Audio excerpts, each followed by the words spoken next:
I don't know. I'm sure a lot of people are not going to agree with this, but not a question of if, but when there's going to be a chemical or biological attack on the American people. And what is their solution? They say, give up our rights, submit to Big Brother.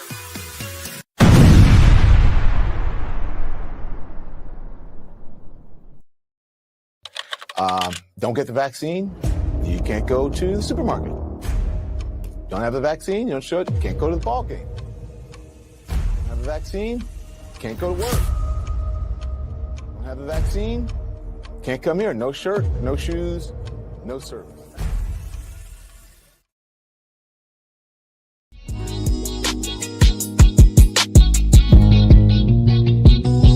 Say I'm hustling and I'm grinding. I'm making moves with my money on my mind, and I can't fall short. Always keep it thousand, slow mo. Say I'm hustling and I'm grinding. I'm making moves with my money on my mind, and I can't fall short. Always keep it thousand, slow mo.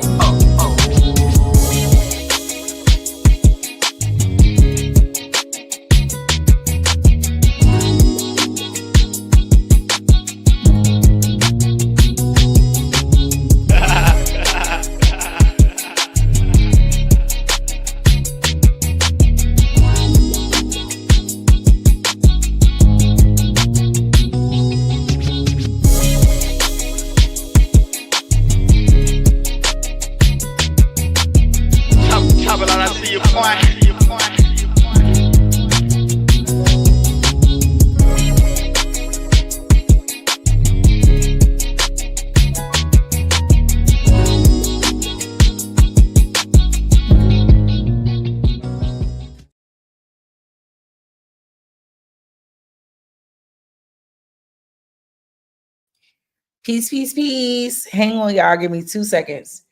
I want to get through these little intros real quick. And then, yeah, it's some things I want to touch on real quick. But I just came off a panel and I'm kind of lit. So I just decided that I wanted to chime in with the people real quick. I know niggas going to be mad that they sleep and they miss me. But it's all good. Just hang on for a second.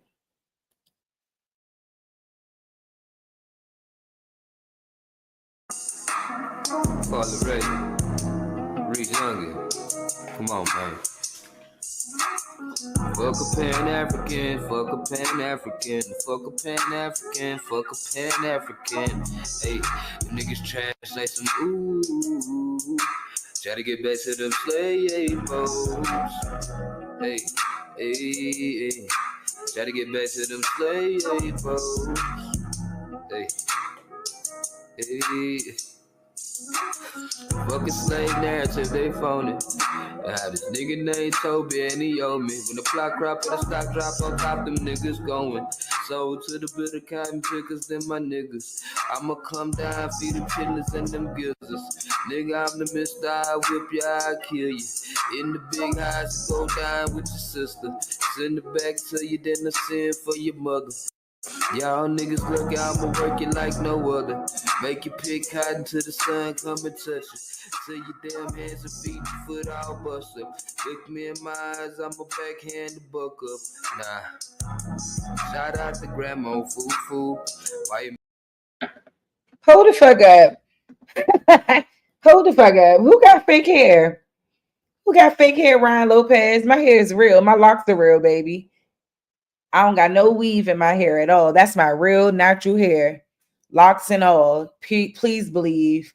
Don't come in my chat talking about some fake hair, baby. It's too early for that shit.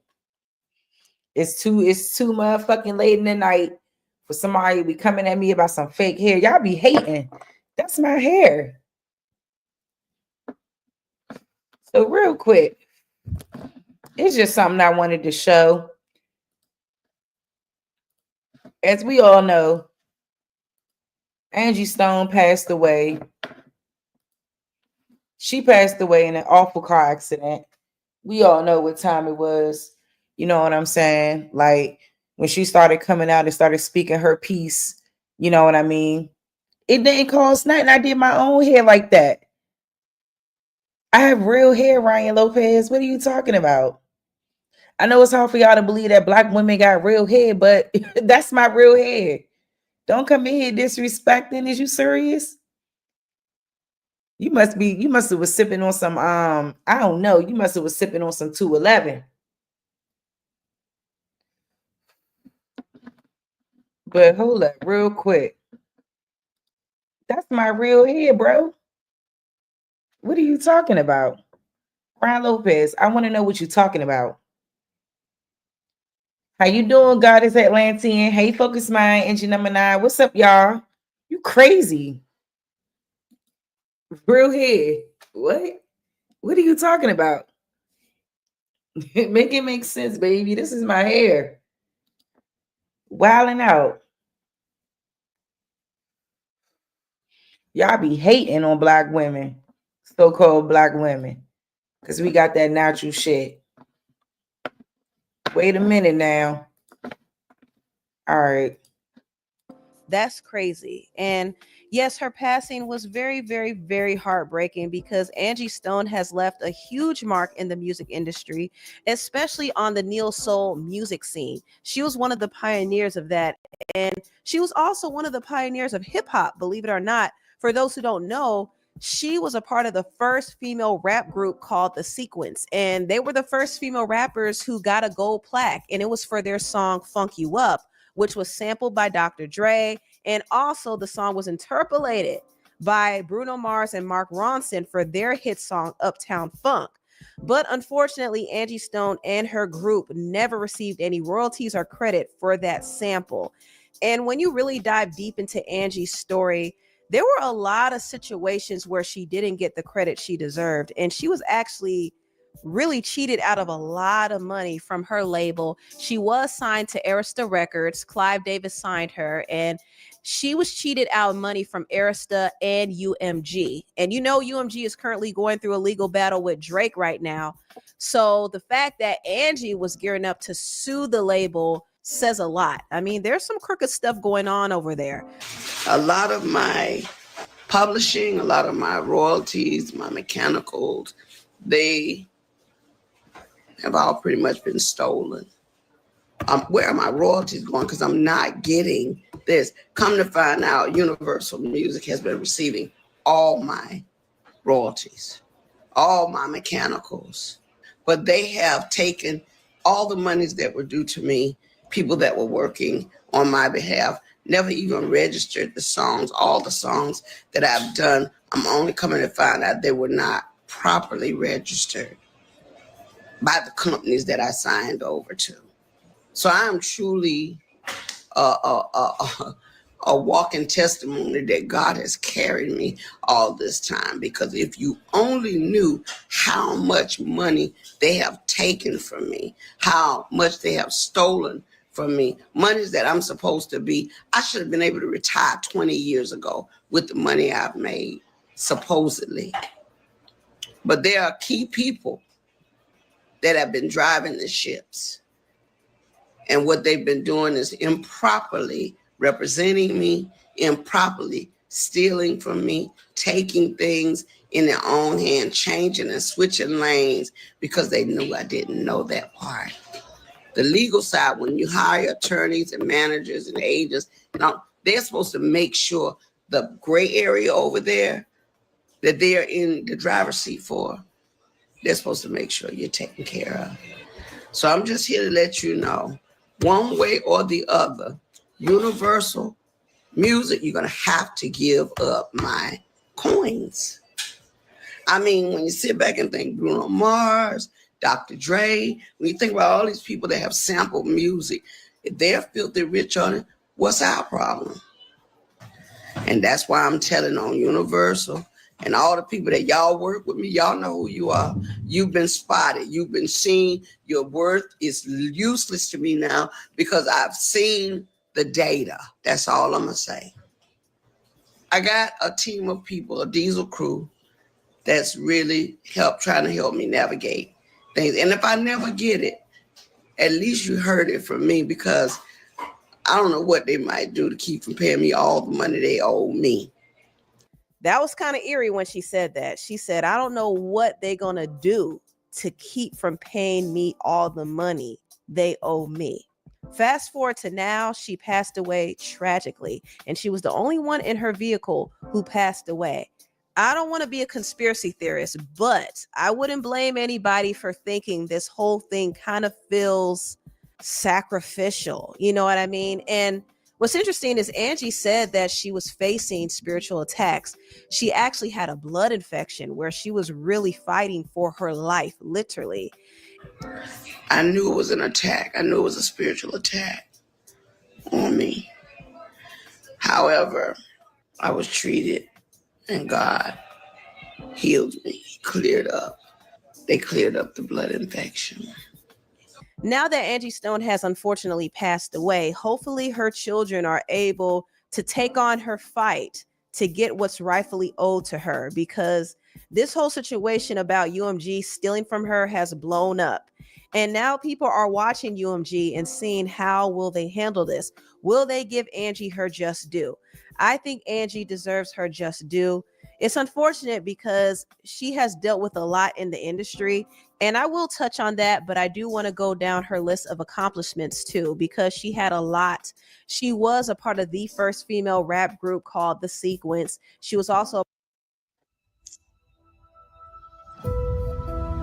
EVE Online is a vast part of other groups like Mantronics and Vertical Hold. And Vertical Hold also had an R&B radio hit called Seems Like You're Much Too Busy.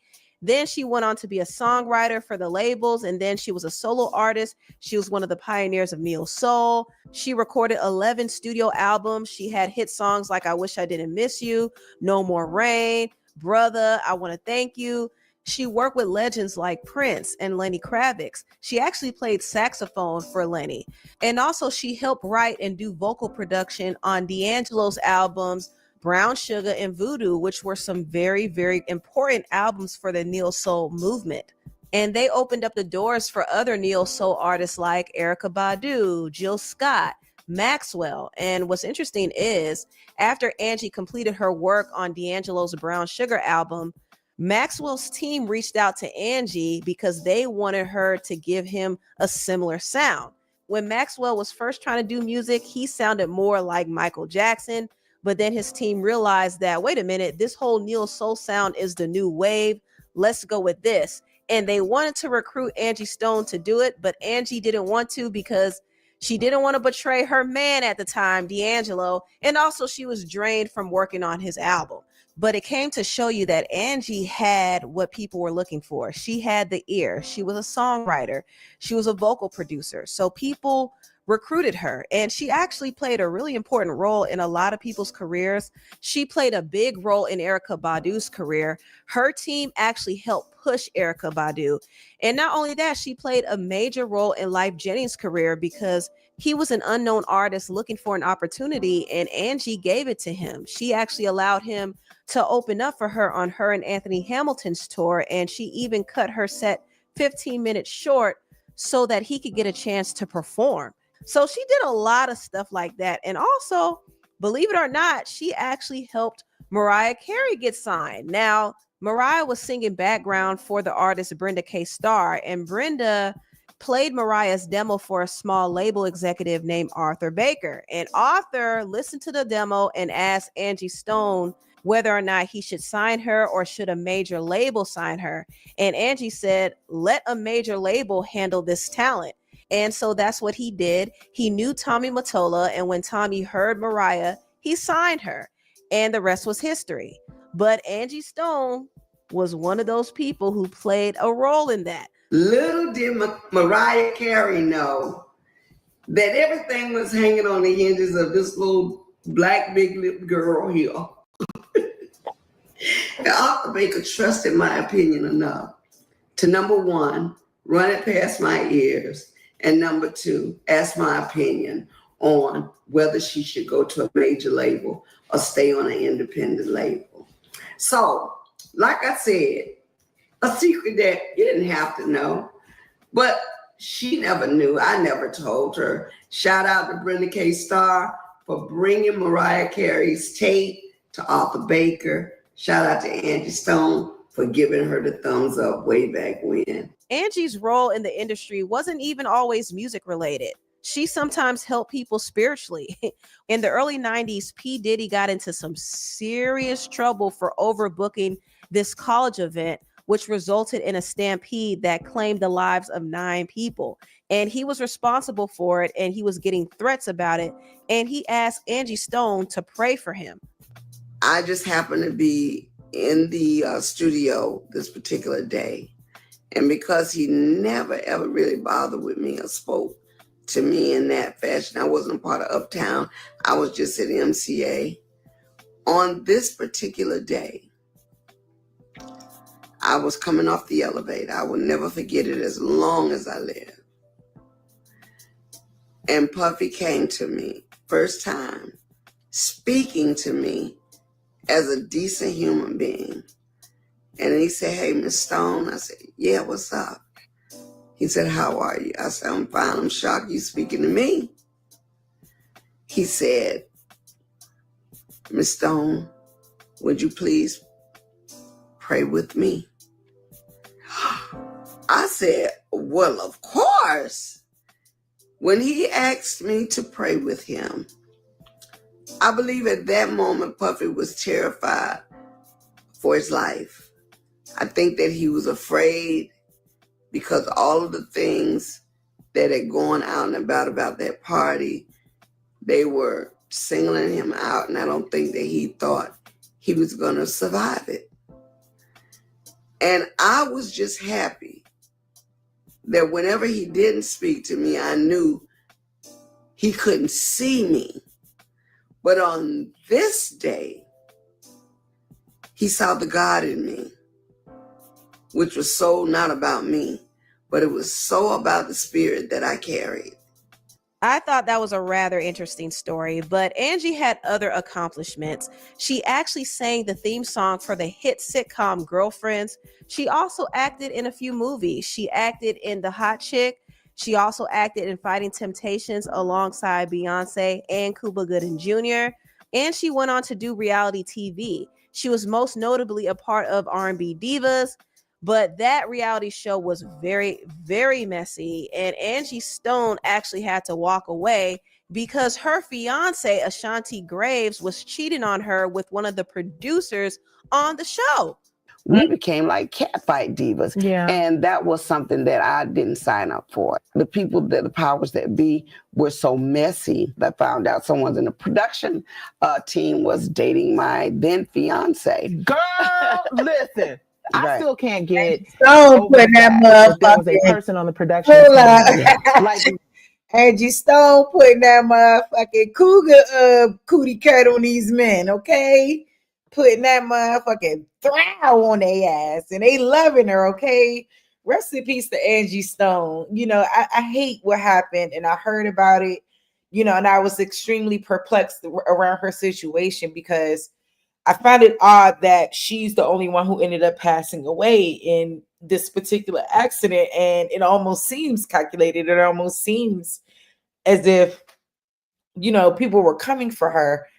And, you know, it's unfortunate, you know what I mean? And we just have to be grateful for every day that we breathe, wake up, and that we have an opportunity to continue to live our lives and to make those changes accordingly, whatever they may be.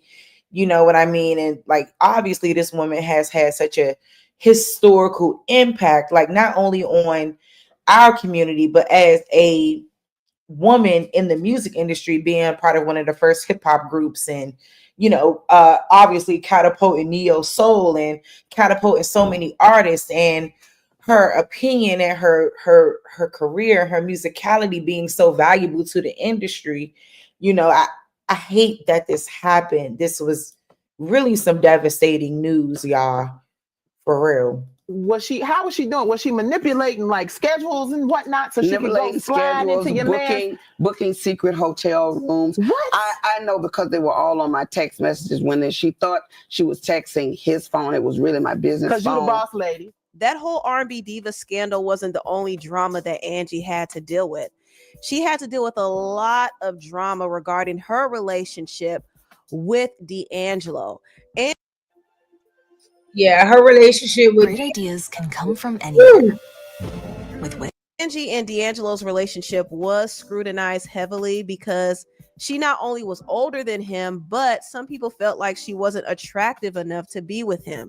She was dark skinned, she was plus size. She just didn't fit the image that they liked. And people in the industry were actually working to sabotage their relationship. He pursued me. I did not pursue him. I thought he was older than what he was because he had an old soul. At the time, we were just the best of friends. As time grew, we ended up falling for each other. Minute he decided to become a sex symbol, or the industry cultivated a sex symbol, I became dog meat to them. People want to know about D'Angelo and I. And it came to me via one of the employees that worked for that company that represented him. It was told to me that they were single-handedly put in charge of sending out letters everywhere to make people think that I was the cause of him being exposed to alcohol, to drugs, to everything that could have gone wrong.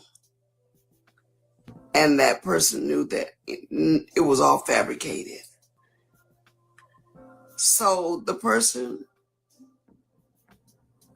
let me know, and has gone on record to say that when the time comes, they will step up to the mic and let it be known that that was their assignment, to destroy my credibility by way of making me look crazy in a relationship that was innocent and pure.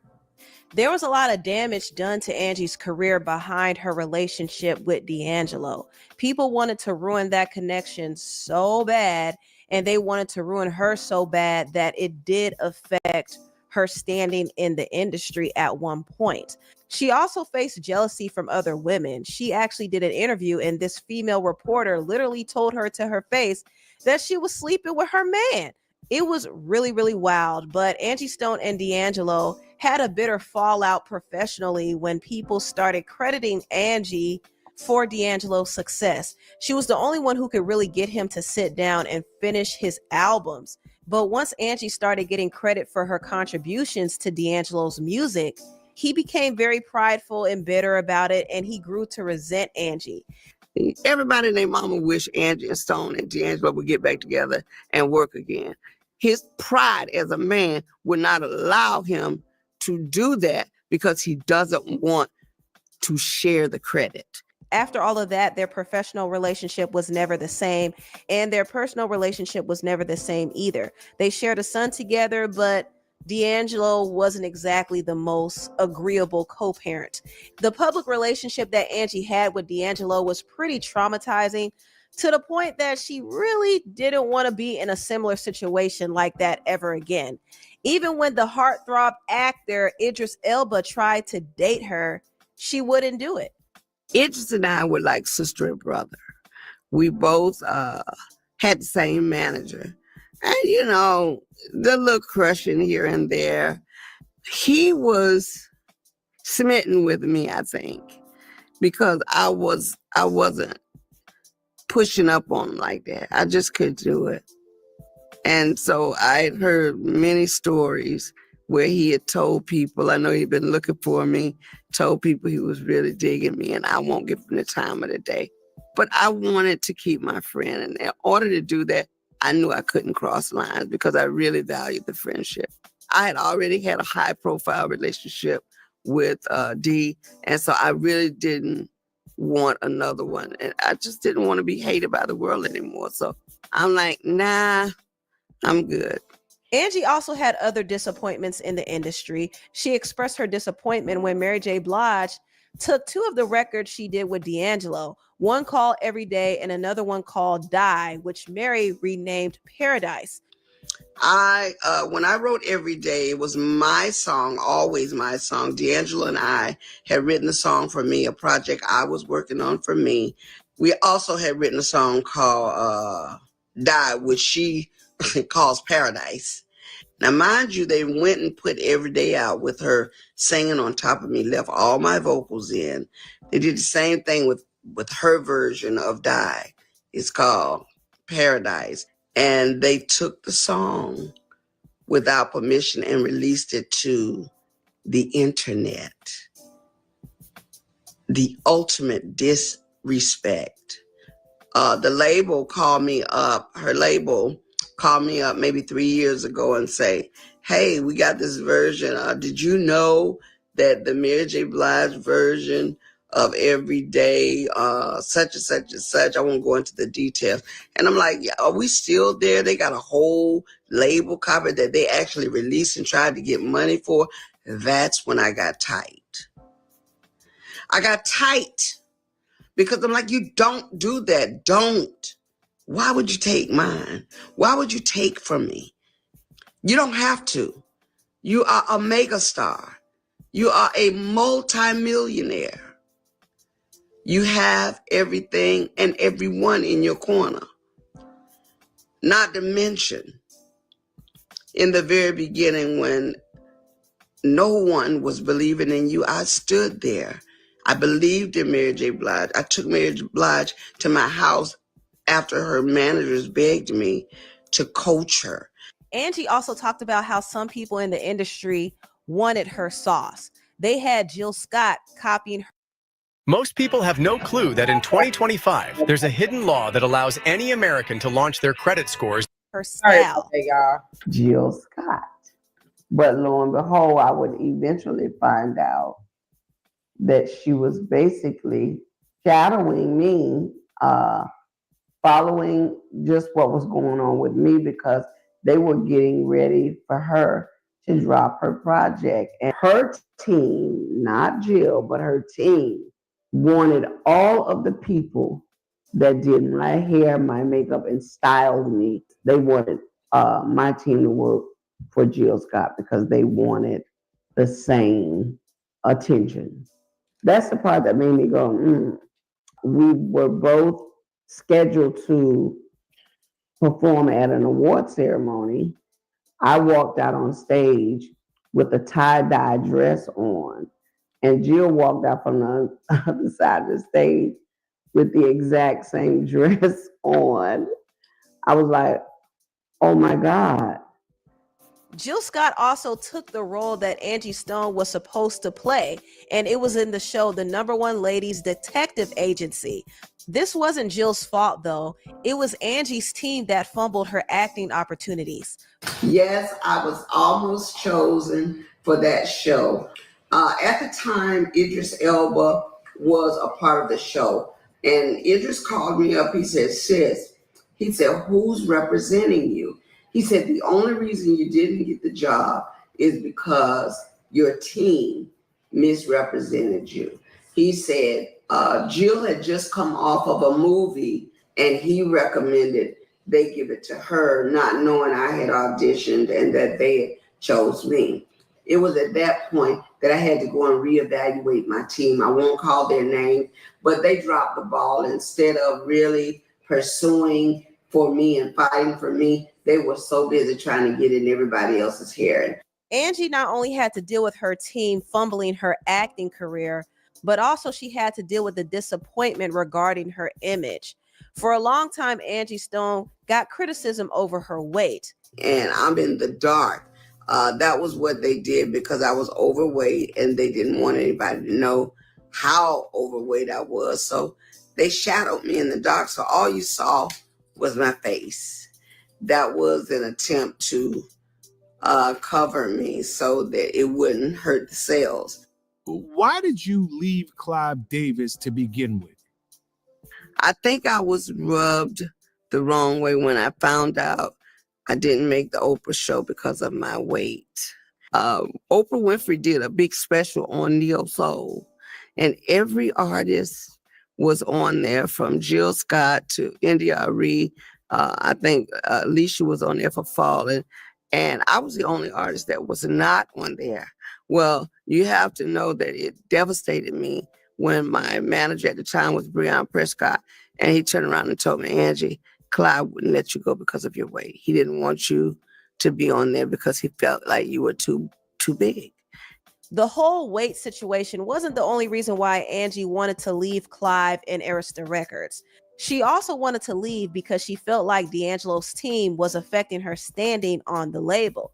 She noticed that her budget was being cut, and also she was really, really upset when she found out that Clive Davis's golden girl, Alicia Keys, took the name of her album. You know, I usually have $1 million album budget. They wanted me to make the record for $500,000. And at the time, I had Diary of a Soul Sister. It was what the album was going to be called. Well, the straw that broke the camel's back was shortly after that, they told me I had to change the name of my album because Alicia was doing Diary of Alicia Keys. Mm-hmm. And at that point, my chest sunk in. And I wrote Clive a letter and asked for a release. I just felt like I was kind of pushed out. D'Angelo had lost his deal with Virgin. I made a phone call and I got Clive and Peter Edge to sign him to J Records. Lo and behold, I believe his manager at the time, not knowing it had come through me, basically made a deal. I'm thinking they made a deal that will come, but she has to leave. Oh. And so I kind of got a feeling my album budget got cut. Even though Angie went through a lot of disappointments and setbacks in the industry, she still created and always kept herself busy. She was always releasing music. And with her legacy now being acknowledged, hopefully she is able to get paid from UMG because they owe her those royalties. But anyway, rest in peace to Angie Stone. I send my condolences to her family and her friends, her loved ones. Tell me what y'all think about this. Yeah, like it really has me wondering like how something like this could have happened and so tragically and so suddenly, you know what I mean? And I couldn't imagine it at all. And I just hate this for her. I hate this for her situation, her legacy, everything that she brought to the music industry, period. You know what I mean? Is now obviously now being highlighted in this way due to her tragic passing. You know, she had to come out and speak about some of the things that were inconsistent with her and her records and her money and everything that she owed. Did you not just listen, Ryan? Did you not just listen to this woman spill her complete career, everything that she's done, you know, and not getting paid the way that she deserved, which most Black artists, unfortunately, deal with these types of circumstances where they're not getting paid their just due, royalties are being affected, you know, they're obviously catapulting careers and helping people rise to the fame that they rise to. And in turn, you know, she's not getting that proper credit. And, you know, just rest in peace to her. And I hope that her family seeks all the justice that they could seek in this terrible situation. And, you know, it's just heartbreaking. So real quick, y'all, as y'all can see what's popping here, I know y'all hip to Anton Daniels and his particular channel and what he does over there in terms of his politics and what he believes in. So shout out to Anton Daniels. I ended up joining their panel last Monday. And honestly, y'all, I didn't really know what to think about this. I just try to give my opinion and keep quiet because, like, obviously the people on the panel definitely, had some interesting opinions and thoughts about the state of the world today. Obviously, the particular topics about Joy Reid being fired, Jasmine Crockett, and, you know, obviously dating older, or, you know, just a lot of interesting topics that you know, it's good to hear from other fellow Black people what they think. So this was a good panel. You know, like hopefully the next time I go up here, you know, I can speak a little bit more. It was kind of hard to speak. Good morning, good evening, good afternoon. Welcome to the Q&A show on Anton Daniels' channel. We appreciate you guys here every Monday with us. Shout out to the people that's in the chat. We see you guys. We're here with y'all. We do want to say shout out to y'all. Election where one side. Make sure. Why it is that they would do that. Our final sprint, having arrived at that point in the election season where basically we on this side of the TV screen have said all we can. We've laid out the stakes in this crucial election where one side stands for freedom while the other meets the textbook definition of fascism, namely a far-right dictatorial regime like Hitler's Germany or Franco's Spain or Mussolini's Italy, but also white-ruled South Africa before Mandela and the Black majority took control that suppresses the rights of women and minorities, uses the military to execute the whims of a strongman dictator, and controls and suppresses the press, education, the arts, rewrites history to suit a favored and dominant racial class, and foments extravagant corruption in order to enrich the dictator and his friend. Turns out calling half the country Nazis and racist doesn't turn out viewership. My show had value, and that that what I was doing had value. Okay, so that little clip is a post-interview, her getting fired, her crying, tears. So anybody want to comment on her being fired? Did you guys like her? What did you not like about her? I know nobody on this panel crazy enough to feel sorry for her big lip, wide mouth, bald-headed ass. I don't feel sorry for her, and I'm glad she got fired. Wait, why you don't like her? Whoa.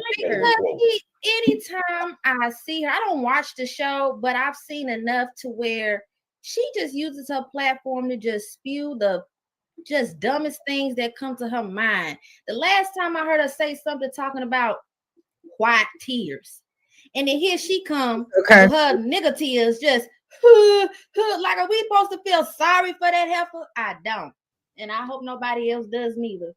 I'm sensing some self-hate going on here. Self-hate? What is that? Yeah.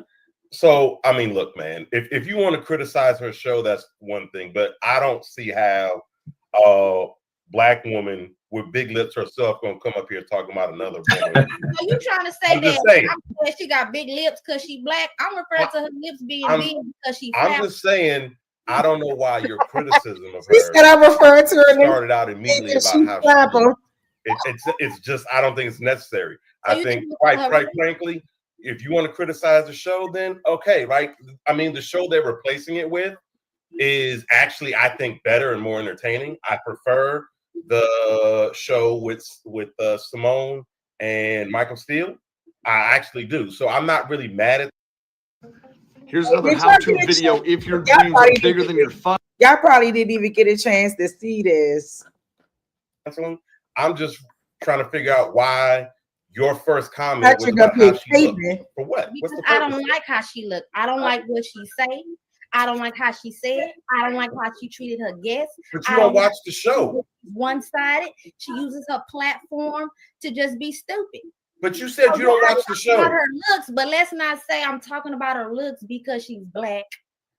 So I just said there's some self-hate going on. I'm just saying. Let's be clear. Yeah, the world may consider Joy Reid Black, but that isn't African. The parents is African. She's the tether. Bottom fucking line, bro.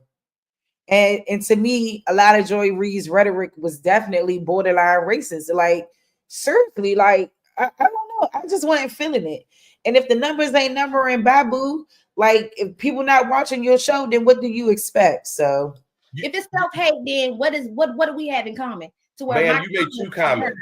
You talked about her. You talked about you don't watch the show, and you talked about her looks. Why? And more.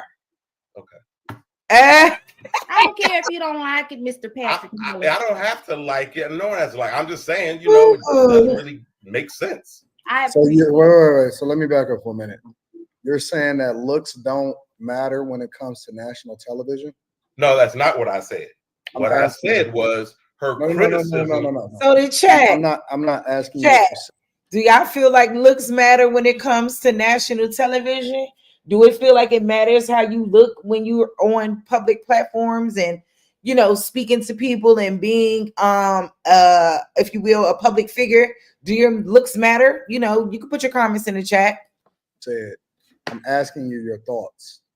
I'm Oh, asking no, you, it does. do you think that looks matter when it Absolutely. comes to national television? So you don't think that it matters the fact that Joy was bald-headed and had blonde hair, a blonde-haired, bald-headed woman, and she would look crazy and she would dress crazy on national television on a regular basis? You don't think that matters? So what you are saying and your criticism of how she looks is different from what she was saying, right? No, I'm not talking about what she's saying. Okay, I'm great. asking you. All right, so two different things, right? Conversations. Yeah. So do I believe that it is important to look a certain corporate way? Unfortunately, yes. Right? I don't think it necessarily should have to be that way. I don't think it's fair that it is that way. Why do you, but it why is don't what you it think is. it's fair? Why don't I think it's fair? Mhm. Because we live in a colonialistic world. Ryan, you're not gonna keep talking about some weave matters, okay? You're not gonna keep on coming in this chat trying to go off, okay? Because I already told you ain't no weave in my hair. My locks are real. So I don't know what you talking about, Ryan, but please stop what you doing for real. Or a colonialistic country. And that colonialistic country is one that says that you need to look a certain way. Got it. In order so let me in ask order you- to have quote unquote acceptance. So let me ask you a question. Yep. Have you ever masturbated to an ugly woman before? I don't know the relevance of that question. It's very relevant. Why? Because if you wouldn't masturbate to an ugly woman, then why would you look to be entertained by one that looked just like it? Well, first of all, I don't look for that show to be entertaining. Fellas. Would y'all masturbate to an ugly woman? This is a messy question. We wasn't even 10 minutes in and this shit was going on. I It look doesn't for matter. the It doesn't matter. The fact of the matter is, carrying yourself and looking a certain type of way matters, and that's the reason why they got cameras. Otherwise, then you could just be on radio. So what you're saying is that in order to have a TV show or to be on TV, you need to be looking at someone that you would masturbate to? I don't get it. I mean, No. Listen. In the short amount of time, you're trying to make a false equivalency, man. No, I'm not. In the short amount of time that I've spoken with you, I think that you're intelligent enough to be able to see the two. I think you're able to connect the dots. And the fact of the matter is, we care about effort. It's not even so much just about looks. It's about effort. And Joy Reid regularly showed up and looked like who did it, what, where, and why. She never even looked like she gave any fucking effort, which honestly, I believe is an insult to Black women, because I think that Black women can put a lot more effort into the way that they look on a regular basis. And also, you know, that's one of the things that I think is our cultural norm, is the fact that we don't put enough effort into the way that we look, and the fact that she is a national representation, and we do care about looks, because that plays into whether or not people want to watch you, especially for women, makes sense. And so if you're saying that it's not relevant, then I would say that you are being dishonest in this conversation. And I understand the debate aspect of this show, and I understand that we're trying to get our points off and stuff, but at the same time, I think that you're being intellectually dishonest, because frankly, we care about when people put effort into what they look like. She should have been slimmer. She should not have had a bald head. She looks stupid. And that's in addition to the fact that a lot of people feel like that. So, you know, I mean, this panel, honestly, you know, in comparison to other panels that I've been on, this probably was one of the hardest panels to be on, because, you know, obviously there's like 3,000 people in the chat. He has a huge following, right? And then, you know, this, like I said, like this was just a little bit harder for me to to convey some of the points that I wanted to convey. But, you know, when I was able to step in there, I was able to step in there. Like after reading a lot of the comments from this particular segment, you know, a lot of people felt like they wanted to hear more from me, but, you know, it was hard to really get it in this type of environment. But, you know, I want to come back, you know, and probably do some more work with them. You know, Q, she's really cool. And, you know, maybe I'll get on here and we'll talk about some more things and things like that. But, you know, I can understand what y'all saying, you know. I understand what y'all saying, especially I understand you. She was spewing a lot of racist, hateful comments. And, you know, her audience, and the fact of the matter is she got canceled, not just because of that, but she got canceled because of her numbers. So when you start to dissect the numbers. Now you hit it. But no, it's all relevant. Because when you start to dissect the numbers, all of those factors that I just named matter. What you look like, how you communicate, whether you're hateful in your rhetoric, all of those things matter. I don't think it Every does. single thing matters when it comes to TV, especially for women. I disagree. It comes down to the ratings, to be quite honest with you. Okay, right? cool. I mean, it's about the money. No. Give me an ugly woman on TV that's killing it. That's killing it? Yeah. Goldberg. No, she's not. No. Let's be clear. Whoopi is not killing it on TV, and the ratings is no. Subjective though. And she's not even on TV by herself. She on TV with a bunch of other lunch ladies. So by that same measure, can you tell me a woman in general? Are you tired of stuff falling between your armrest and your seat in your vehicle? I am. All right, let me try Scooter along the Lord. A woman in general, Candace Owens. Yeah, that's what I was going to say. Candace Owens. Excuse me? She's not killing Candace Owens does crazy numbers. Yeah. Candace Owens does better numbers than Joy Reid on YouTube alone. Facts.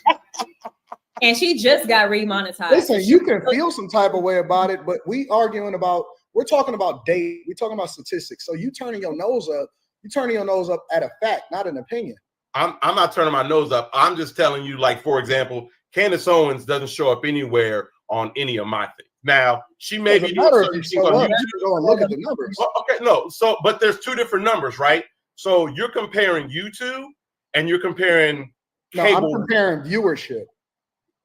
But there are different types of viewership, right? Okay, if you want to look at viewership, you can just say MSNBC. I think anybody agrees as a with huge Pat. network and a. I think a lot of people did agree with Pat. This is crazy, y'all. I swear to God. Large amount of subscribers that they built up over a period of time, and you can say that Candace Owens, who's recently left Ben Shapiro and whatever it is that they got going on, and then started to, because she wasn't even nurturing the channel that she's creating content on right now. She was actually putting out content on a completely separate Candace Owens channel that was owned by the Daily Wire, and she does way better numbers, way more viewers, and you can look at the difference between the readout and you can look at Candace Owens show. But you can also see the live viewers, which dwarfs what MSNBC was doing on regular TV. And that's would you agree that it is a false equivalency to compare cable television viewership and streaming viewership? Do you think they're the same? Because I don't. No, I think that cable viewer television viewership should be exponentially more because they're able to stream it to multiple different platforms. So actually, Candace Owens is at a disadvantage, and she's still dwarfing the numbers of Joy Reid. She's operating at a disadvantage, yet she's still destroying her. With no promotion, no visibility, and no network behind her, no cameras, no team, no nothing, just killing it. So I understand your premise that you think they should be killing it that way. However, the way that people now consume media, people are often streaming more than they're consuming cable television. Right, and MSNBC also streams, and they also stream to YouTube. So it's not like you can't compare numbers to YouTube also. Exactly. So but back in 2 minutes ago, you were trying to talk about how, look, and we're getting kind of way off topic here. We right on topic. We right there. You can't compare the two viewerships. So you're comparing Candace Owens and anyone on cable television. It's just not the same. All right, she's at a disadvantage, yet she's still doing I don't think it's a disadvantage. There's more viewers. How is on she not at streaming. a disadvantage and she's doing it independently? Because they're streaming. The channel, the YouTube channel, actually has more viewers than cable television, correct? No, it doesn't. No. Candace Owens' YouTube viewership. It's not supposed to. Anyway. And here's the beauty. Overall. Here's the beauty of it. Candace Owens is organic, meaning that they're tuning in just for her. People aren't tuning in just for Joy Reid. Sometimes, like if you go into certain places, you go into whatever. You go into a bank and they have some TVs up there or whatever, so on and so forth. Sometimes they just have it up there. And it's not even that people are even truly tuning into whatever it is that they watch, and it just means that those numbers are being juiced up, right? So again, I think that you're intelligent enough to be able to decipher between the two. And organic viewership by people that's doing it independently, that's absolutely dwarfing Joy Reid, shows that she needed to put more effort, or maybe she's just not as good as the people, both in her effort and what she looks like and her ability to be able to communicate effectively. So Anton, I hear you, but according to Chat GPT, streaming numbers are higher than cable television. I'm just saying facts are facts. You're missing what I'm saying. What I'm saying is MSNBC has the ability to stream and cable, yet Candace Owens is not on cable at all, and she's only streaming on a platform that's interdependent on YouTube. And so Joy Reid should be destroying her when you talk about all of the different ways in which she can reach viewers, yet Candace Owens continues to dwarf her, is my point. But that's only one show. You're making a false equivalency between the two platforms. No, you asked me to name a woman that is absolutely killing it that's also a black woman, and I named Candace on Owens. cable television. Okay, so let me extend my question. On cable television, it doesn't matter whether you're on cable television. It is. It doesn't, because it does, because you're trying to set a standard, bro. You're trying to set a standard that, okay, it's because of how Joy Reid looks that. No, I said that it was all of the above. I think it's about surely about her show, right? Her show was subpar. I don't think how she looked has to do with anything, right? And then again, if you're trying to say, okay, well, it's because of how she looks and she's not killing it. I'm like, tell me a woman on cable television that is killing. Quote me accurately. I said it was all of the above. Okay, well, which one is the more major factor? How she looks, or just the content of her show? Well, it wasn't just how she looks; it was the effort she put into how she looked. But the content, I don't think that you can separate any of it. I think that it all plays together. So they're all equal factors? Absolutely. Okay. If you don't look good, people aren't going to be willing to look at you. Just like with the other Joy, people were, even though her content was terrible, people were tuning in because she looked good. Okay, so like, what about the show that's this is crazy? Replacing Joy, right? It's another bald-headed woman. I haven't seen. Simone Saunders is the bald-headed woman. I don't know anything. I don't know anything about rocking Simone. One of these. I don't know anything about Simone Saunders, honestly. So I can't speak to it. But isn't it a panel now? Yeah, I just looked at it. Michael Steele. Better than, like, unless you're really killing it like a Candace Owens, like a Megyn Kelly or somebody like that. Most people do better on panels. Those numbers do better. So true. I don't know who these people are that you're talking about. So I think where Joy Reid went wrong, I will say this: we're entitled to our own opinions, but we're not entitled to our own facts. And while I think Joy Reid could have had some valid points in how she felt, I think she did herself a disservice by not reading the room properly. So even if sis made a point, she ended up shooting herself in the foot because of the rhetoric she did talk about. And I agree with Anton to an extent. All of those things combined probably did lead to her losing her job. And unfortunately, I do think that looks matter. However, I do think that looks are subjective as well. Mm-hmm. So who's to say who's attractive and who's not? Yeah. I mean, look, the ratings were down, and that's going to get you killed no matter how good or bad. Yeah, but in accumulation of all of that, I do think ties into, like, I think all of that could have led to that. I don't think it was just one single thing. But at the same time, if the network had liked her enough, they would have moved her to another time slot. I think something similar happened to another host, I think on CNN or something, where they moved them from one time slot to another. They didn't fire him. They just kind of moved them around, and it was seen as a demotion, but he still had a job. Whereas for this person, which I don't know from a can of paint really, other than some little clips on YouTube, it was just off. So to me, that would say that A, her ratings were not that good, and B, the feedback, the comments from the viewers were negative enough that MSNBC was like, okay, well, we need to cut some positions, and she's it. So wait a minute, who was that person? That's the replacement. She wasn't working for her employers for the benefit of her employer. She was doing what she was doing. Wait a minute, that was who? Herself. That's the replacement. I just What's her googled name? Simone That's Sanders. that's one of the. There's That's one of That's three. Magic Johnson's son. You are mean. Now that's who you should have been giving energy to, Mr. Miller. Funny. I do look like. Yeah, it does. I think it was a business decision. Look, I do too. In the numbers, you Yeah, gotta go. Like numbers weren't it's there. plain and simple. Like, And we don't know. She might have been difficult behind the scenes as well. Yeah, Might and be hard to deal with. Terry, you make a good point, right? Because it gives a little rate. Still on the air. Terry makes a very, very good point. She's still on the air, so that tells me that it is safe to assume that when they wanted to take away her show, I would not be surprised if she was the type of person from watching the show that she was like, nah, like if you take away my show, I'm out, right? And there's some people that don't want to take demotions, right? Some people's just like, yo, I'm not going back. They feel like I don't care what the numbers are. Maybe it's a blip or whatever, right? And so if I was the executive and her numbers were down, I would have got rid of her show too and put in another show that looks like they're popping more.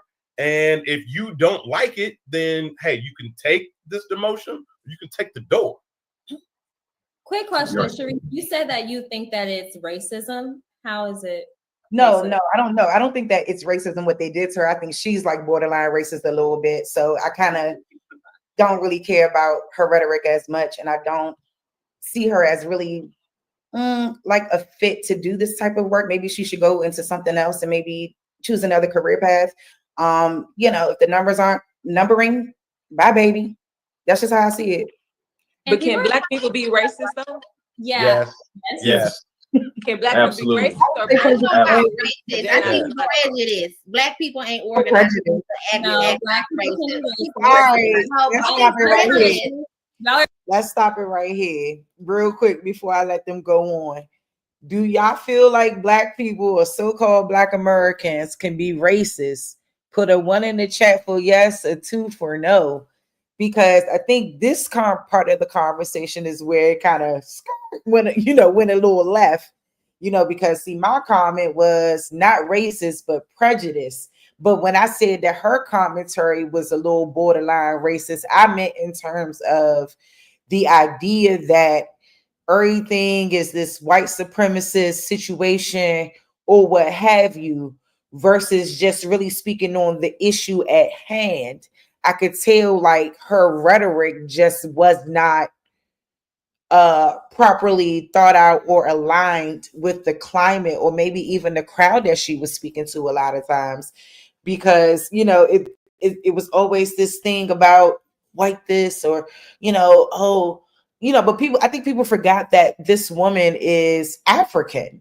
You know what I mean? So her experience in America, being a first generation or a second generation, whatever Joy Reid is not indicative of what us as true Americans deal with, right? So, you know what I'm saying? I'm not mad at it. Goodbye, okay? Goodbye. Like, I'm not mad about it at all. Like, we gotta stop what we doing here, because if it was somebody else, nobody would care. You know what I mean? I don't know why they made this whole debacle a big deal around Angie Stone. I don't know. I mean, not Angie. Damn, look at me talk about Angie Stone. Joy Reid. So real quick, y'all, I'm gonna go back to that, but I want to shift gears a little bit because this is what I did tonight. But I'm sure he's gonna pull it off and kind of, do some other stuff. You able to restart the joint? Oh, no. We live now. All right. Bang bang.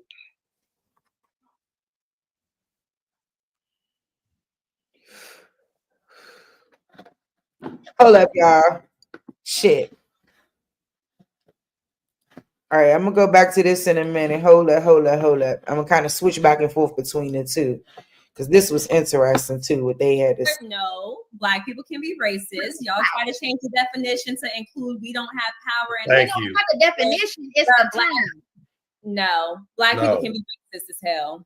Yeah, I think racism is also a verb. You have to act on that. To me, to bring racism about, you have to treat people a certain way, because in a sense you have this sense of superiority, and you have organization to tell people where they can and cannot sleep, where they can and cannot go, where they can and cannot get an education. Whereas being prejudiced, you just have a sense of other people are not as good as you based on the color of their skin. So there is a difference between racism and prejudice.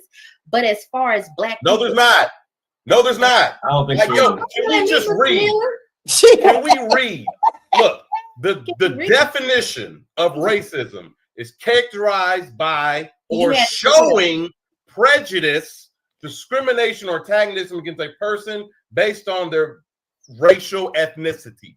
So you show prejudice according to what? Someone's race. What they look like. Yeah. That's the lyrical But definition. See, right? and You that's the can't problem. make up what Black people don't do that. When in history has Black people done that? I don't know. I didn't agree with them here. That's why I didn't say as much. You know what I'm saying? Like, y'all can spew that rhetoric that Black people is racist, bro. But I do think it's about superiority and inferiority. And Black people have been made to feel inferior to other races. Hence why racism even exists. Hence this idea of it. You know what I mean? So I'm not sure where they were coming at with this, but this is crazy. Whatever, it's supposed to be power and all this other stuff. That has nothing to do with it. Like, the definition is the definition, right? Black people can just say, I hate this other race, and they are prejudging a person based on that race. That's racist.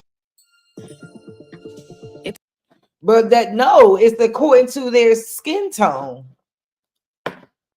Like, people of that's Black or so-called Black can be okay with, spewing out their grievances with the way they may be treated in comparison to another race or group or whatever the case may be. Like, I think racism is a whole nother level of treating and acting on, having hate for someone simply because they're white. No, I don't think Black people hate white people because they're white. I think some Black people may not like white people or have a disdain towards white people because of the way they are treated in society in comparison to the way that we are treated in society, which is not the fucking same. So yeah, that's why I said not racist, but prejudice. But I do feel like Joy-Ann Reid in particular, I do think in isolated situations, we can exude a level of racism. And I think because she is African, I think it makes sense. Being racist and being prejudiced. No, look at the definition. So yeah. Everybody's going to have their biases, but I think that a lot of Black people now say, well, we don't have the power to make changes and to do this. You're still racist. If you're saying seer this, the C-R-A-C-K, if you're still saying that, that's like the equivalent to a white N-word. So you're still saying that anytime a white person comes about, there's people making whole panels talking about, oh, well, make sure you don't do this as far as white supremacy this and white supremacy that, F the white people, F their slave. Like, come on, y'all. Like, it's old. That's not racist. I think it's a difference between the words. And I think that Black people can be both. I think that racism is based off of race alone. To be prejudiced, you can discriminate based off of a number of things, and it don't have nothing to do with just race alone. That's the difference. All right. He brought up our culture is broken. That's one. He had to go. The people, politics. You tell me why. So even the women are feminizing the men because they're condoning it. They just need to stop. Some of your athletes are too comfortable with wearing fingernail polish. Wait, is that women's fault? The men choosing to put fingernail polish? It's not their fault. It's just they're getting it from somewhere though. They're getting it from media. Okay. So they're influenced to do it. They think it's okay. Okay. Women don't realize that by condoning LGBTQ culture on the behalf of men, that is limiting our chances of finding good eligible men, because there's already men that are in prison. If you're somebody like me who only dates Black men, you got to think about men that have been in prison, men that are gay, men that don't make a certain amount. Like the number, it keeps. Well, to me, it's not even that. The fact that she admitted that she thought it was a scammer and he had money. Think about this shit. They can vote, they can do anything that they want to do. You guys have no restrictions. As a matter of fact, y'all incentivized to do what y'all want to do. Pretty it. That to me, that shows they're in their high-rise condo. So now who's going to come and talk sweet nothings to them after they just read their romance novel? That same Pookie that's fucking their friend, fucking their other friend. And so it's really just a toxic cycle. And it doesn't matter how educated these women are or how uneducated they are. Actually, I feel like the ones who are doing OnlyFans are actually picking guys that can actually take care of their kids. And then the ones that are educated are like, oh, sperm donor it is. Whatever. That's why I like Liz. Can we all just talk, and be honest that we have a fundamental breakdown of the family culture in our country. Right. But I wonder why. It didn't happen until y'all got freedom. Jesus Christ. I think when y'all got freedom, then we start, that's when we started getting Chicago turned into gangs. LA was Crips and Bloods. When y'all started thinking for yourself and doing what y'all wanted to do, that's when we started getting all of this shit. So it's women's fault. We let women get into the We're not supposed to lead the women, but they leading us.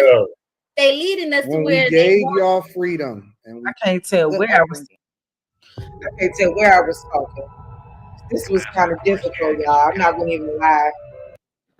We did not feel that. They had a great, I would say, original question, you piggyback off of Miss V about what if he makes the wrong decisions. I think that was the original question. If he makes too many wrong decisions, I guess you were asking at what point do you stop? The point that I was, we can end it on this. The point that I was making is that what you may view as a wrong decision may not necessarily be a wrong decision. I was just saying that marriage is a lifetime commitment. I think that it will be a lot of mistakes made along the way. I don't think that cancels a man out from being a good man or not. And the same with the woman. She's going to make mistakes too. I don't think that makes you more or less of a bad person. I literally watched my parents, well, not even my father, he ended up remarrying. But the point is, like, they stuck together they've been together the last 20 years.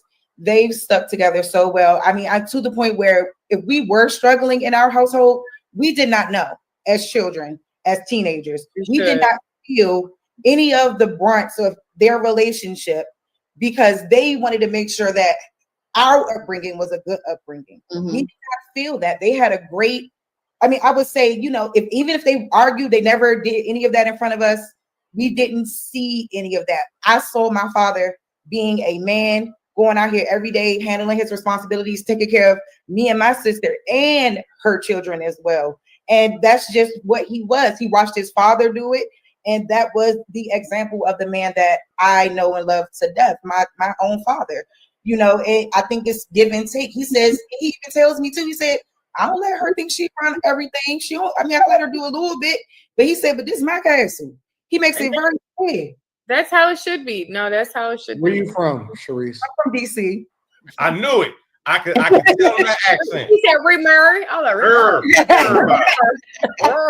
But yeah, he makes it very, very clear, y'all. And that's why, these conversations are good because I always, I think it's good to have different opinions, but at the same time, you have to have a good example of what that is supposed to look like, what a successful marriage looks like in order for you to be able to be in a successful marriage or relationship yourself.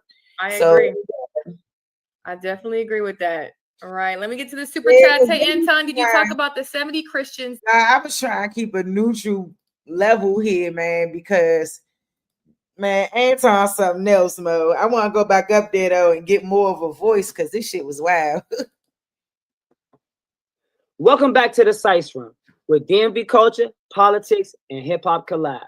I'm your host, Trey 5, and tonight we tackling some of the biggest stories shaking up the city and the culture.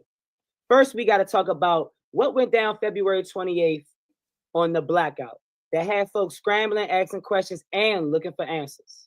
Then we shift gears into DC political scene with former One's deputy director, Dana McDaniel, is now facing bribery charges. What does that mean for leadership in the violence interruption section? In the violence interrupter community section. Then on the music side, Lil Baby's video shoot, man, turned into a chaotic scene with the ATL police, where they blame him for shooting a video in a rival neighborhood, which caused 2 teens to be murdered. And of course, we talking about Robert Moten, took some shots at Front Porch and Nucci. We want to know what the panelists feel about that.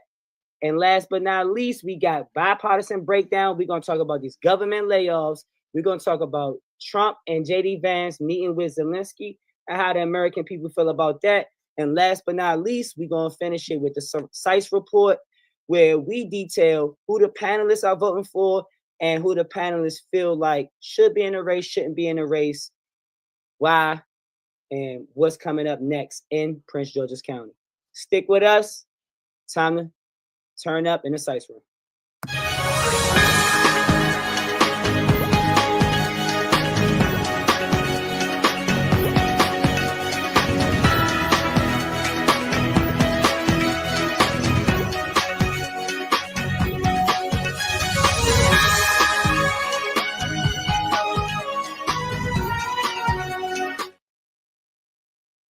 All right, first we got to talk about the blackout. The blackout that happened on February 28th, man. They shut down sections of the city and other states in America. How do we keep seeing these same issues over and over and over again? And why? Was there no real communication before this outrage? So what I want to know, Pam, am I sicing it, or based off these DEI changes, Target, Walmart, and all these other entities that pushed our culture to have a blackout? Is we sicing, or do y'all feel like those things was a necessity?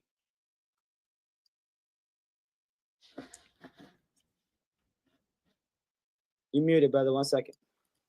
Yeah, shoot up. I got you. Yeah. We on the as majority to abstain from spending.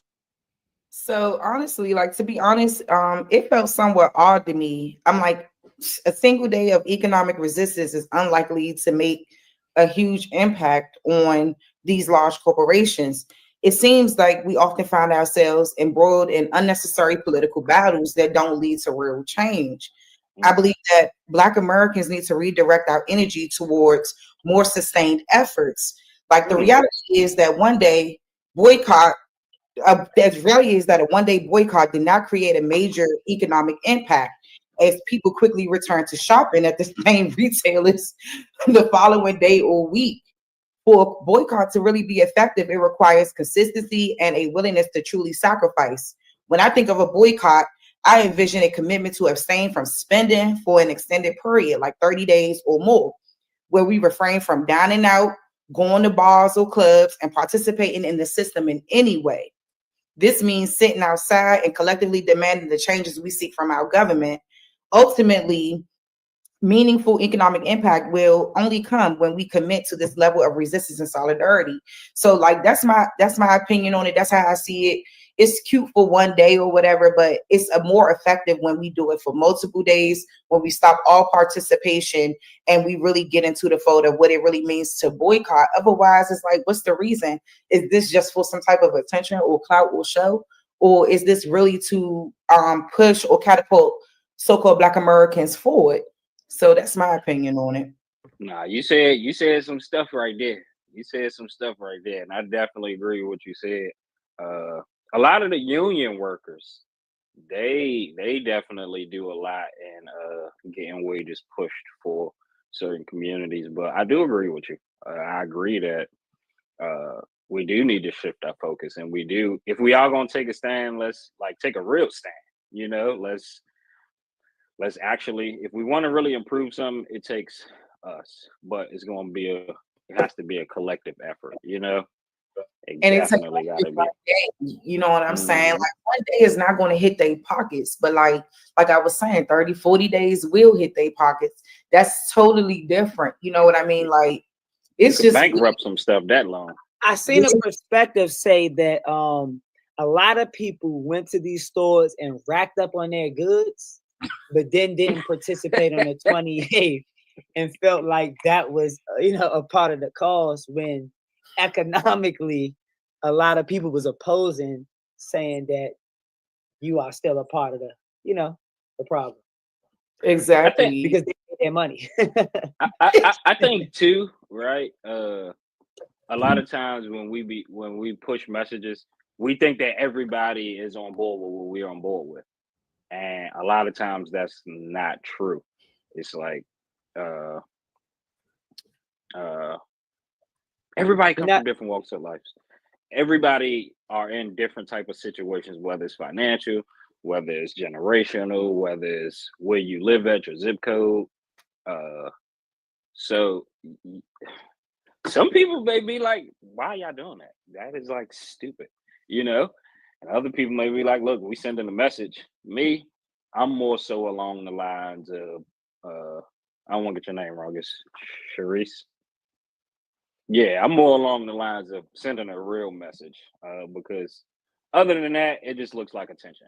It looks like something that's going to be ran in the media cycle, something that people are going to talk about on social media for 2-3 days, make a bunch of memes, and then we on to the next hip hop artist or whatever has happened.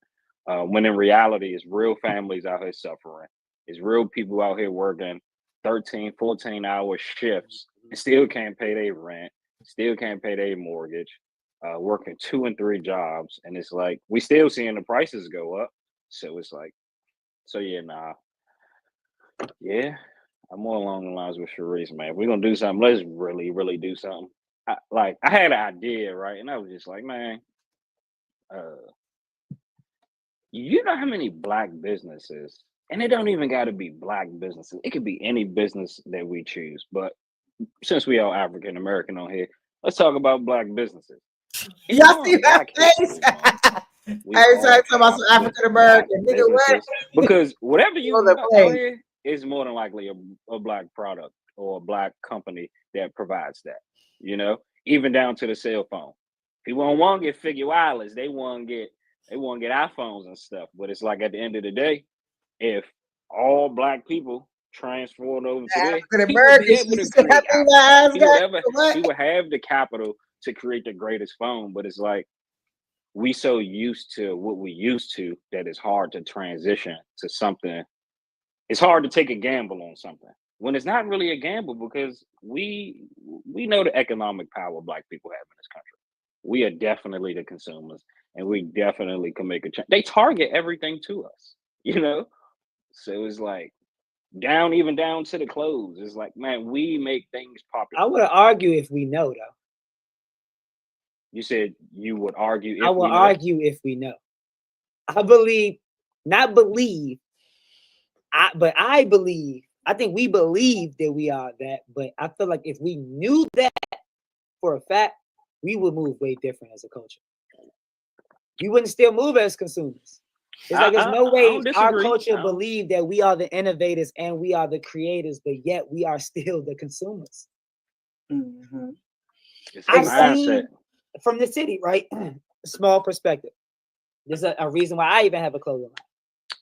Growing up in the city, Hobo, Sob, Extraordinary, We Are One, Shooter, Visions, even from Iverson Mall. Like I can go on and on. It's so many like clothing lines. Yeah, I said so. Okay. They represent the culture, but they don't really represent us, which we learned. You know what I'm saying? But those are some great brands right there. But you know, the Saab, I shouldn't mention Saab, but I'm going to mention Saab because everybody wore it. But Saab was just a designer because they not us, which we learned the hard. Something? Huh? They're not black. They're not black, right? That's what I heard. And we learned that the hard way. But regardless, hold on, say that again. The Sabiato, you think black people own Sabiato? Shit, I thought they did. So hold up, y'all. So Thing for about those that. of y'all who not, Really? About people not, you're yeah, not about people privy not to getting. what we talking about. He's talking about a time where we grew up in DC and there was a bunch of clothing lines out there that you could choose from. You know what I mean? So he was pretty much naming them. And then when he bringing up Sarbiato, I think it was like some Moroccan people or some Italian people or something who owned the Sarbiato brand. I can't remember, but everybody in DC was rocking Sarbiato heavy. So I'm, you know, I don't know where the the problem came in. I wouldn't even say communication, but the problem came in when it came down to them and why people stopped wearing it in the city. But discounts about the Georgetown shop had a big issue. I don't want to, like, you know what I'm saying, speculate on, go off my memory because I'm not an elephant, so I misquote bad, you know, a lot, and I hate paraphrasing. But I'll make that a you know what I'm saying, a topic for next week. But sure, that's a great one. But I grew up with all of these homegrown clothing lines that showed me entrepreneurship. Growing up down the street from XO, Culture Club, and all of that, knowing them, Steve and them, gave me a different entrepreneur landscape of clothing. So when I got to rapping or just doing certain things, I understood branding and how I always like, man, I want to have a line like this one day. But it was a wave. It was a shift in our area where that wasn't popping no more. It's a little better right now with Silencio, Eat, Museum, you know, even Young Respect brand. Yes. Other brands that are becoming prominent again in the area. But it was a stage before that where it was designer. Ferragamo, Versace, to the point niggas wearing fake Burberry and Versace. And the Versace was crazy. Like, Versace, that was crazy. The Versace wave was the crazy. chains was crazy. Yeah. Especially when you grow up, or you don't even have to grow up because we got the internet, and you realize how much it really costs. Oh, you ain't got no $17,000 chain on at the gas station. Oh, cut it out. Like, but the what we went through to promote the facade is ridiculous. To Don't promote forget them other national people's. jumps. Yep. Come on now. That was crazy. Don't forget the fake Giuseppe's. Oh man, the Giuseppe wave. Oh man, come on, dog. We all was there. So, and that's what I loved about the DMV though, is because what DC, especially DC Maryland, you know, out in the area, is that it was known for its originality and coming out with their own brands, own things. And that Black entrepreneurship really was the thing, even down to like Fresh Gear, all of these labels and things like, I mean, people really had that type of spirit. And I miss that type of spirit that we had in the city, like just embracing our originality, our culture, how we carry ourselves, dress, etc. Like all of that stuff comes into play. Like I remember Squash All Beef, all of that Squash stuff. All Beef. Yes, I remember all of that. Some guys that I forgot. Hell yeah, like nah, for real though. Yeah. Another one that I'm forgetting too. That I'm so sorry for forgetting. But don't be worried about that. nah, because I'm in the clothes. Like I'm into it. Like I want to like give that nostalgia so people, the people can understand where we coming from, how we had that, how we didn't have that, how it's starting to come back. But we are a particular area where we have our own music, we have our own food, or even our own sauces. We known for sauce. We known for our own music. We known for our own clothing lines. We known for being trendsetters, and it's just we have to get back to believing in ourselves. And I think this is a small scale of me trying to bring that up to y'all, so the big scale could be seen, because in the big scale of America, we're doing the same thing. We not. It was blackout, don't spend with them, but it wasn't blackout, don't spend with them, green light, spend with us. Where's the green light, spend with us? I think we was saying that it was like, you know, only, you know, frequent Black owned businesses and things like that. I think they did have like a little thing for us to go and shop with Black-owned businesses and things like that. But you know how people is, young. Like, people love their Walmart, Target, etc. So, I mean, like I said, this boycott was just real weird to me, honestly. Like, and almost a little bit disingenuous if we not gonna really do it on a whole full-fledged scale. Like, not no one day. We need like a full resistance. Like, not just one day, oh, we not gonna fuck with y'all today or whatever. Nah, it need to be consistent across the board. I think people scared to lose something, and that's the problem. You know what I mean? And I hope that we can get to a point where we're not like that, that we can grow and evolve and see that our dollars is what make this world go around. Our dollars is what makes America go around. And what's sad about it is that our dollar doesn't go back into our community. Our dollars are going to help other companies and stuff raise their shit. And that's the issue. So if we bring it back to us, bring it back to the eat, bring it back to, you know what I'm saying, all that shit, I think that we will see an economic rise in our community versus giving it to Amazon and all them. No shade to them though, because we love our Amazon, we love our Target, we love our Walmart. I get that, but if we take that, not in light of DEI, not in light of none of that dumbass shit, more so in light of us as a people and how we can progress and move forward. That's my problem with it, because this happened in light of DEI initiatives being wiped out. And I'm not even 100% against DEI initiatives being wiped out. You know what I mean? Like, we got to stop all this bullshit and get back to the roots of how you get a job, how you present yourself when you go into an interview. And it shouldn't be based on how you look, your race, your gender, none of that shit. It need to be based on your qualifications, and if you could bring something to say a company or agency or organization, not any of this other stuff. Not that you gay, not that you a woman, none of that. It's weird to me. It's weird. So it's like, I just hope that we can get back to bringing that shit into our spaces where it belongs, and not acting out in light of some shit because you don't like Trump or some wild shit. Like, it shouldn't be based on that. The spiteful hustle. Yeah. Now, before I don't want to get on Black Lives Matter, but I do feel like if we had more respected conglomerates or leaders, because we like I say every episode, who is our MMA? Look at me, I'm talking about get on their ass. We need to have a Muhammad Ali.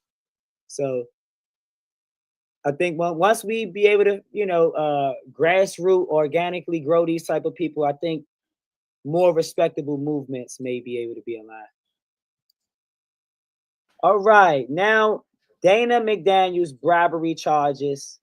Is this another dirty politician, or is this more unfair treatment being targeted towards people of minority in these spaces to hold back the community initiatives that people are trying to do to change the culture? So I want to ask y'all, Dana McDaniel is a former deputy director of was charged with bribery. Allegations suggest misuse of public funds and political favors. Raises concern about corruption in local government. What does this mean for the accountability of leadership in our area or DC programs in its entirety? So, Dana McDaniel, obviously, yet another high-ranking official in DC government. She's been charged with taking bribes related to these so-called violence interrupter programs. I just think this situation exemplifies another ongoing issue of corruption within our political system. And it's clear that the fallout will be significant for the entire DC government.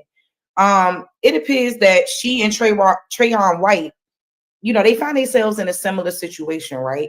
In a similar predicament. How can one claim to work in the best interest of our people while simultaneously accepting bribes? To me, this just raises serious questions about morality and integrity in our leadership. I also find it perplexing that, why pushing contracts through the system seems to be such a struggle for them. I find it very perplexing. Like, why is it so hard for y'all to push these contracts through? I just think that this scandal is likely to lead to another lengthy investigation into the inner workings of our DC politics And it ultimately just serves to make it easier for Trump to capitalize on this chaos and undermine home rule. So it's like they giving him even more reason to step in and take over DC. So it's just like, you know what I'm saying? If it's supposed to be for the people and about the people, make it about that. You know what I mean? I don't want to call her a corrupt politician, but it is what it is. Like if you take kickbacks and bribes, you know what I'm saying? I can't really defend you. I can't really say like, you know, what your intentions really was when you parking in $10,000. That's outrageous. So it's just kind of like, you know what I'm saying? I just think it's just another situation where we have to just question the morality and the integrity of our leadership. And I just think it's really sad. You know what I mean? And like they giving Trump every reason to pull up. That's how I see it. Yeah, so I'm not too familiar about the case, but I do think I read it came across the timeline. I seen that they was comparing her, I guess, to Trayon White and you know, being intentional and your credibility and everything. Like the whole DC government, man, like not the DC government, but I'm gonna say our political representation within DC is that shit's on the line. That shit's on the line. And it's sad, you know what I'm saying, to see this happening. Like I know the intention may be good there in terms of trying to, you know, fund these programs and make sure that we can get people in our communities and our neighborhoods, talk to these, you know, the people that's maybe committing these particular crimes or whatever. But it's like we don't really need that type of shit. You just need people with genuine hearts and genuine intentions to get the job done. And it like a lot of times when you taking back money and shit, it just don't look like it. I heard somebody calling DC Kickback City, calling this joint kickback. I was like, bro, I couldn't even be mad at him because with all the stuff that's coming out, like it just looked bad. And like you said, they got the scope on us. We got to be twice as better, twice as good, all of that shit. And then we can't have a dirty background because anything that looks, you know what I'm saying? Like even the remotely suspicious thing, they're up on our ass. Like they're not going to be on white folks' ass, YT people, whatever. Like they on us. So it's up to us to keep that integrity and keep our shit clean as much as we can. And it's sad that, you know what I'm saying? I know $10,000 is a lot of money. That's a lot of money. And it's just kind of like, well, I mean, come on now. Like you making good money every year. You know what I mean? Like just do the right thing and keep your integrity intact. Because if you don't, shit like this gonna happen. You giving them a reason to get up on your ass. And you know what I'm saying? It is what it is. Like that's why I couldn't excuse Trayon White the last time we talked about it.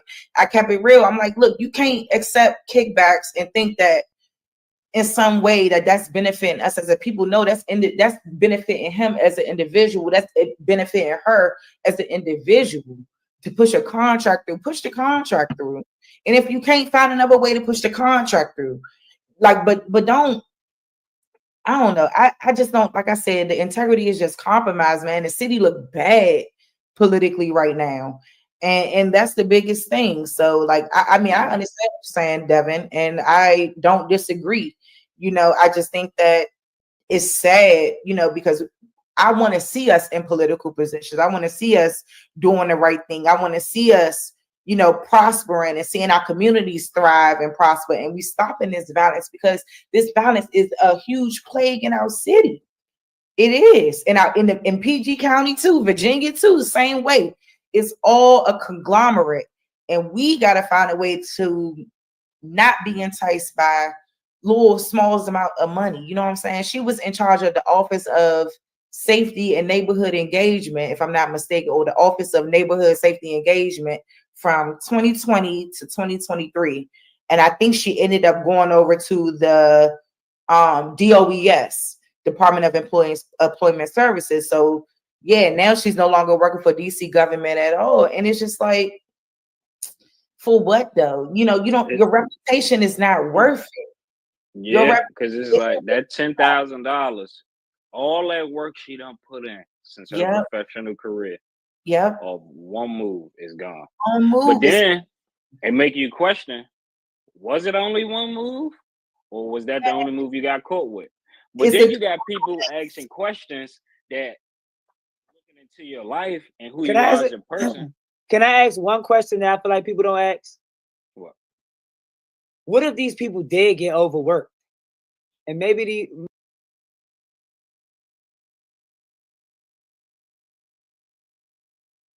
All right, look, y'all, because I'm about to go ahead and go to bed. I don't know what made me want to hop on and talk about Angie Stone and all that, but you know, I ain't really do too much. But peace to all the Aboriginals. It's been about an hour and 35 minutes. Look out for Friday. I'm actually doing a one-on-one with Mama Kali. I'm very excited about that. And then, you know, each Friday I'm going to have a one-on-one with different people, and we're going to have these. Hold up. We're going to have these conversations around, you know, obviously the Aboriginal Indigenous community, the moves that we need to make as far as being the Aboriginal Indigenous community, and how we're going to move forward. Because right now, that's the only thing that matters. And I know we have a lot going on, and it's a lot going on politically. It's a lot going on personally. You know what I mean? But we got moves to make, y'all. And it's time to make that shit shake. Or yeah, like it's nothing else. So look, y'all have a great night. It's 3 a.m. I need to go take my ass to bed. But y'all catch me back on Friday. I'll be back. And that'll be around 1 o'clock during the day. So hopefully y'all are up and y'all could just tune on into me and Mama Kali. And then, you know, like the week after that, I have a guest. And then the week after that, I also have a guest. And, you know, we're just going to keep rocking like that. So I just wanted to show y'all a little bit of clips of the things that I've been doing, you know, because I know people been on my post like, man, where you at? When you going back live? Blah, blah, blah. You know what I'm saying? And I just been chilling for real and just taking a step back and, you know, just peeping the scene. I ain't been doing too much. I'm still here. Don't y'all worry. And I'm going to come with more information, more readings, more content. You know, it's a lot of things I'm trying to get together on my end that I want to prepare for y'all so that we can have, you know, more and more interesting things to discuss, to visually see, etc. I have a documentary that I'm working on right now. Like, you know, so it's a lot going on. So y'all just bear with me, stay with the kid, and you know, we're gonna get it popping. So y'all be safe out here. Good night.